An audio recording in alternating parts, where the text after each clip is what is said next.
This time on the hit list, 8 performers who are just as at home on the screen as they are in the recording studio. Dreamgirls star Jamie Foxx was into music way before he took up a career in acting.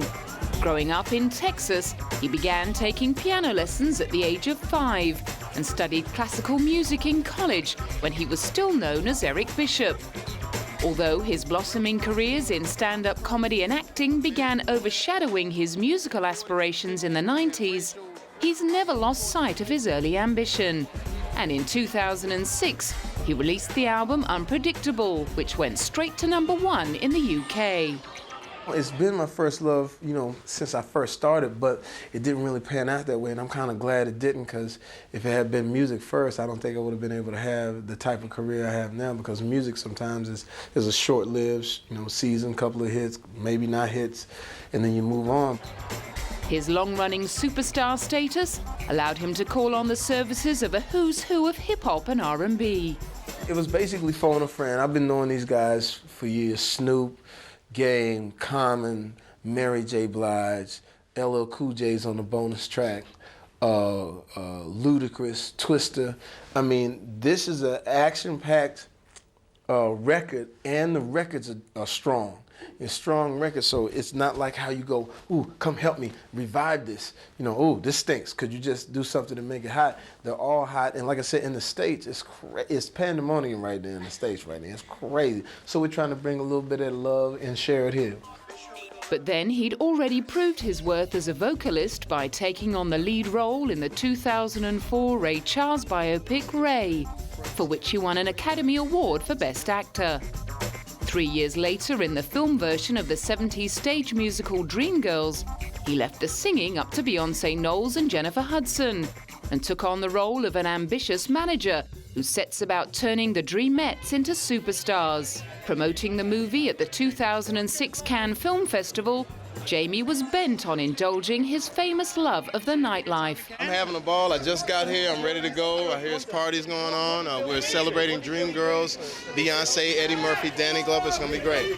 In 2009, he was still enjoying the good times, celebrating the launch of his film The Soloist, in which he stars as the formerly homeless musical prodigy Nathaniel Ayres, and his #1 hit song with rapper T-Pain. Blame it on the goose, got you feeling loose. Blame it on the tron, got you in the zone. Blame it on the Okay. It's an absolute. There's nothing like having a #1 song. You can have a #1 movie, and it'll be great, maybe domestic, maybe whatever, but a song goes all the way around the world. And to have a second album and to find a record like that, it is breaking every single record that's out there. It's breaking 50 Cent's record, 150 million listeners. It's incredible. Over the past 20 years, comedians and radio presenters in Australia have often joked that Kylie Minogue stole her younger sister's career. Many of them still remember the show that introduced little Danni's singing and dancing talents to the nation. When Young Talent Time finished up in 1989, the show's host and founder, Johnny Young, declared that Danni had been the hardest worker of all the young hopefuls who'd featured on the show during its 18-year run. After leaving the show in 1988, while Kylie was storming up the British charts with I Should Be So Lucky, 17-year-old Danni was launching her fashion range, which sold out across Australia in 10 days. Although the middle years of her career may have been spent in the shadow of her megastar Big Sis, Danni's famous positive outlook and perseverance have been rewarded by a sudden surge in her recording career. Thanks to the discerning ears of radio DJs in America, Warner released I Begin to Wonder and Don't Want to Lose This Feeling in the US, and both did well on the dance club charts. My ambition is to cross over in America, bring some dance music into the commercial charts, because in the UK, it dominates the top 40 dance music. And here, I think it's just going to take probably, I think the dance music scene needs a few more artist personalities that are going to really cross over this music. As she was preparing her assault on the US, reporters began to wonder whether she'd been getting any advice from her big sister. mostly we just talk about boys and leave work, you know, aside. But has been absolutely incredible to have someone there that, you know, we've got each other to call on and to be with, to deal with all of the ups and the downs that you do get in this crazy biz. She experienced one of the downs when British tabloid The News of the World got hold of a videotape of her enjoying a super raunchy lap dance at London's Puss in Boots strip club. Danni allegedly brushed off all the hoopla, calling it just a bit of fun. And certainly she's never made any secret of her penchant for having a good time. Her music and image are all about getting down at the club. Like Kylie, Danni has always attracted and embraced a huge gay following. She's an ambassador for the Terence Higgins Trust, which works to increase awareness of AIDS. And in 2004, she posed nude, wrapped only in a red ribbon, to promote World AIDS Day in Australia and the UK. Alongside her flourishing singing career, she's also been kicking new goals as a television presenter. In 2008, she was named TV Personality of the Year at the UK Glamour Awards for her work on the talent show X Factor. I was actually just really nervous up there. I didn't know what to say, but now I can get excited. Now I can go, yeah! Rock legend Meatloaf reportedly attempted to avoid being drafted into the army in the late 60s by gaining 31 kilograms in 4.5 weeks. The ruse didn't work, but he ignored the call-up notice and went on to form several rock bands before joining the cast of the musical Hair in Los Angeles. He went on to enjoy great success in musicals and played the doomed biker Eddie in the stage version of 70s classic The Rocky Horror Show, before reprising the part in the film. He and his collaborator Jim Steinman ended up drawing on the theatricality of musicals for Meatloaf's album Bat Out of Hell. With just 8 long songs on it, including Bat Out of Hell and 2 Out of 3 Ain't Bad, it took 2.5 years to find a buyer for the album. Eventually released in 1977, Bat Out of Hell has since sold over 43 million albums worldwide. Since then, he hasn't stopped touring, recording and acting on stage and in films, like Roadie, Crazy in Alabama, Fight Club and Tenacious D in The Pick of Destiny. Despite all the accolades and hit records, he still feels like a novice. I haven't accomplished anything as far as I'm concerned yet. There's so much left to do. There's so much improvement to be made. There's, you know, I'm working with a voice coach to sing better. I'm working with acting coaches to act better. I'm working with, you know, a movement coach to move better. I'm always working to improve and to get better. And it's like, if you think that there's no room for improvement or to get better, then really you should go fishing.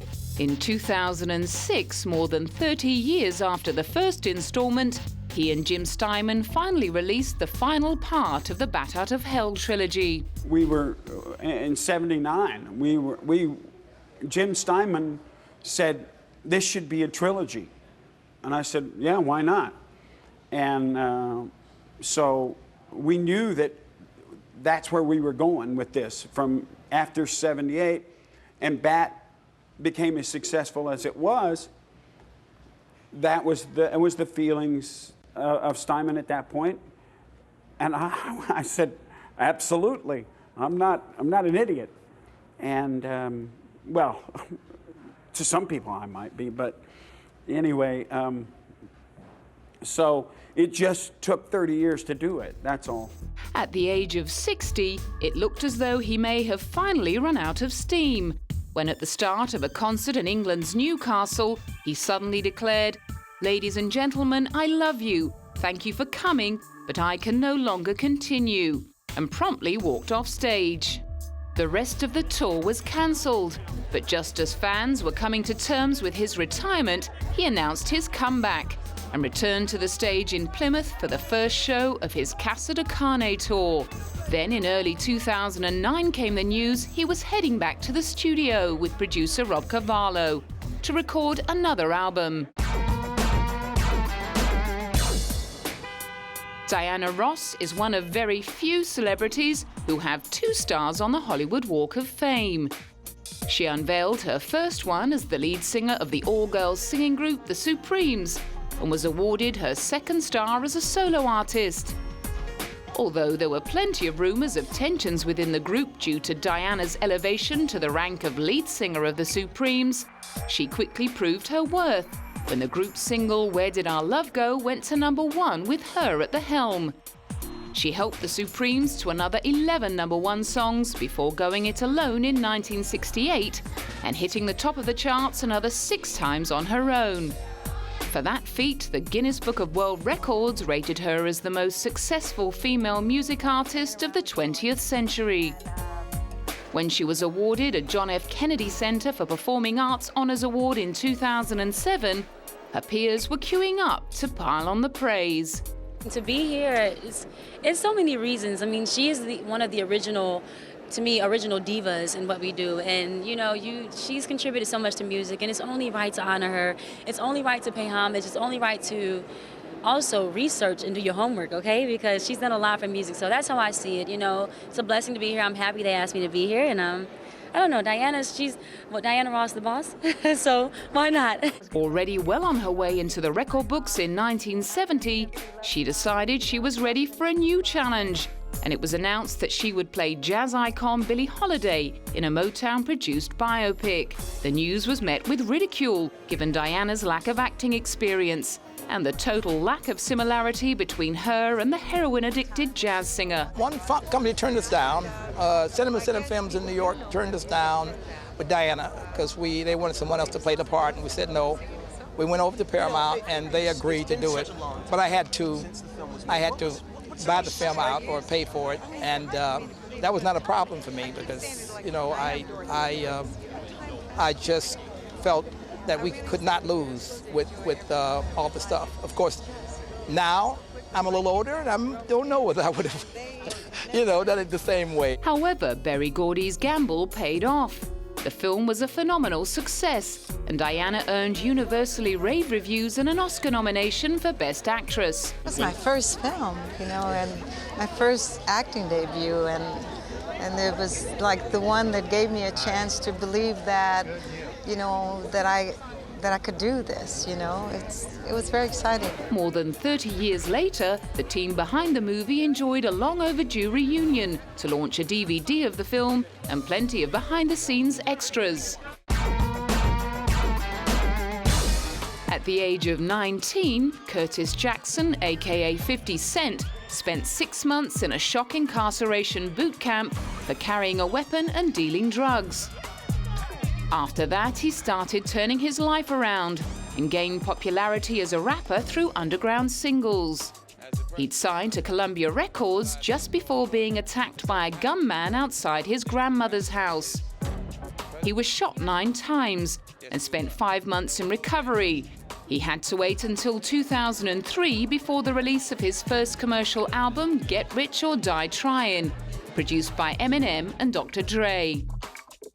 The AllMusic Guide called it the most hyped debut album by a rap artist in a decade. Not only was it the biggest-selling album of the year, it also produced the year's biggest-selling Billboard single, In Da Club. His second album, The Massacre, sold 1.5 million copies in its first 4 days and finished as the second biggest-selling album of 2005 behind Mariah Carey. By the end of the year, he had his own record company and clothing company and was playing it cool about revisiting the good old bad old days of his youth by starring in a movie based on his life story. I mean, it was a learning experience for me. It was my first time. You know, but I got a chance to work alongside the likes of Terrence Howard, Joy Bryant, Bill Duke, Omar Miller, Tory Kittle, Etta Wilder, you know, some great actors out there. So it was definitely, I got a chance to pick up things from everybody out there. And Fiddy's first-time acting efforts got the thumbs up from his co-star. Very easy to work with him. He's a wonderful guy, and he was very, very dedicated to what he was doing. There was no ego, no attitude, anything. He was there ready to work, and he actually set a he set a really good example for everyone in the movie, and it was his first time. And it wasn't to be his last time. In 2006, he played a traumatized soldier returning from the Iraq War in Home of the Brave. After that, he got to star alongside Robert De Niro and Al Pacino in the 2008 film Righteous Kill. He's since been working on Spectacular Regret, in which he plays a fighter in an Angola prison opposite Nicolas Cage. Since being bitten by the acting bug, Fiddy has also set up 2 production companies, G-Unit Films and Cheetah Vision. Having lost the bet with rival rapper Kanye West over whose 3rd album would sell the most units, some fans were left wondering whether he would follow through on his promise to retire from recording if Kanye won. Apparently, he didn't mean it. In the actual competition between 50 Cent and Kanye West, Kanye wasn't saying anything to make it exciting enough for people to actually go out and purchase the record. So I had to raise the stakes on my own by saying I would retire. In 2005 alone, at the age of 18, teen queen Hilary Duff reportedly earned $15 million. By then, she'd already starred in the hit TV series Lizzie McGuire and movies like Agent Cody Banks and Cheaper by the Dozen. She'd also released 2 platinum-selling solo albums and was on to the launch of a greatest hits album called Most Wanted. One thing that I'm really proud of it is that it shows the growth of, kind of where I started, just recording material people had given me, and then writing a little more and getting a little more control over, my sound and my taste and what it's like. So I really feel like it shows a lot of time. She'd already released her own perfume and clothing range bearing the less than glamorous label Stuff by Hilary Duff. When toy manufacturer Mattel came up with the idea of moulding her likeness in plastic and creating a Hilary Duff Barbie, Hilary was thrilled with the compliment.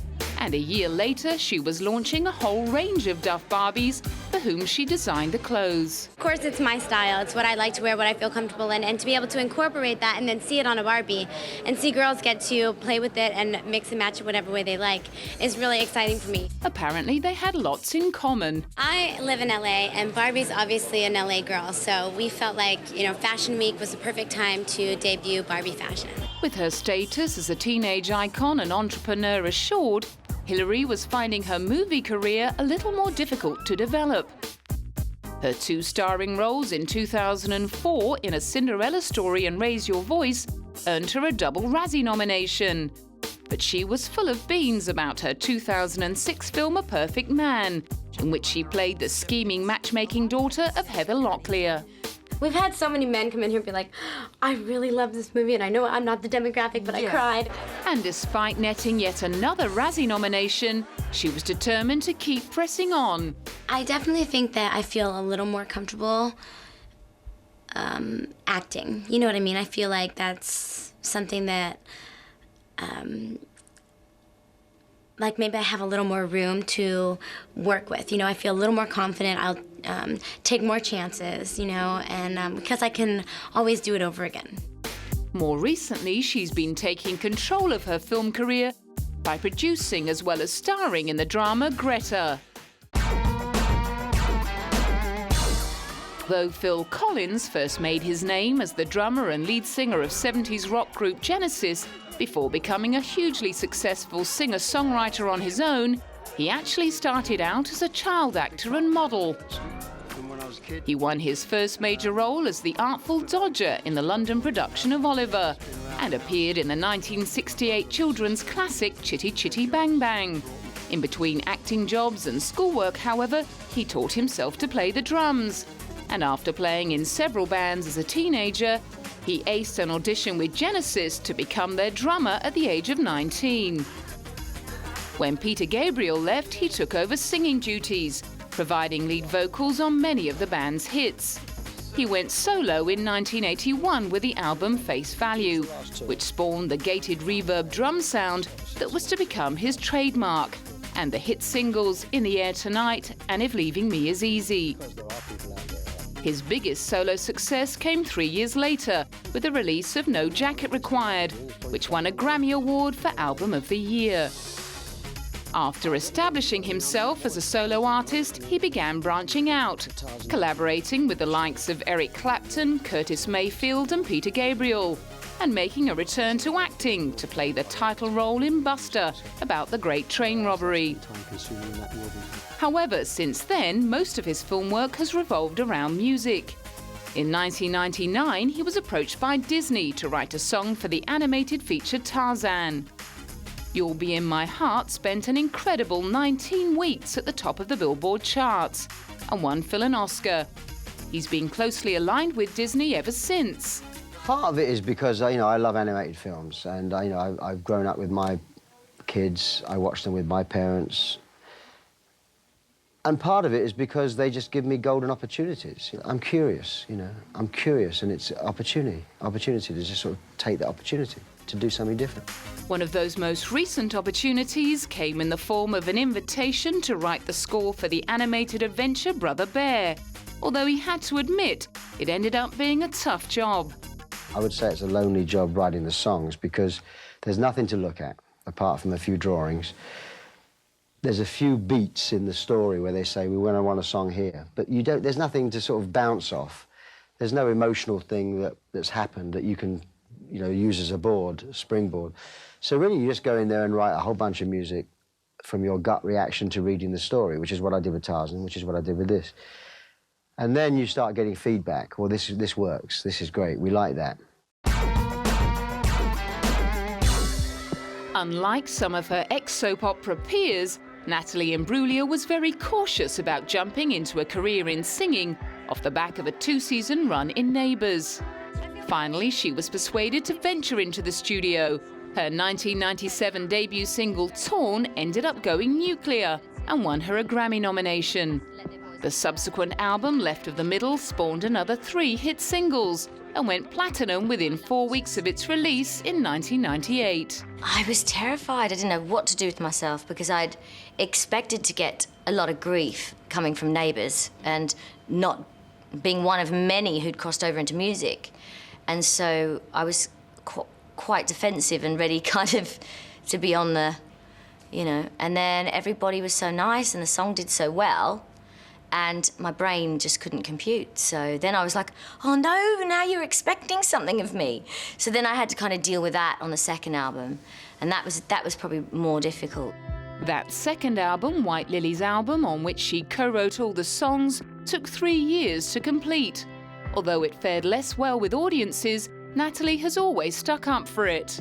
Well, to be honest, the second album I'm the most proud of, I think. Because I think it took a lot of courage to not do everything the record company said and, ride on the wave of Torn and put out songs that I didn't write or that I didn't like or, maybe that didn't feel that I wasn't ready for. I mean, for me, just let me go and do my songwriting and find my feet and discover who I am, and what I'm doing, because I'd only done 1 record.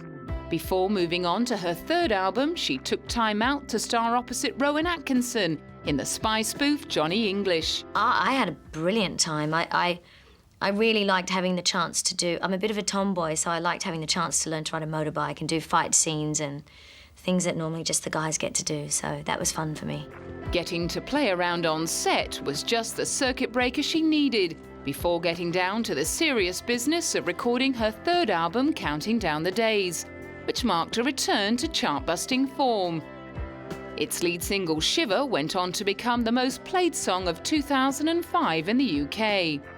She's since taken full control of her career by launching her own independent label, in time for the release of her 2009 album, Come to Life.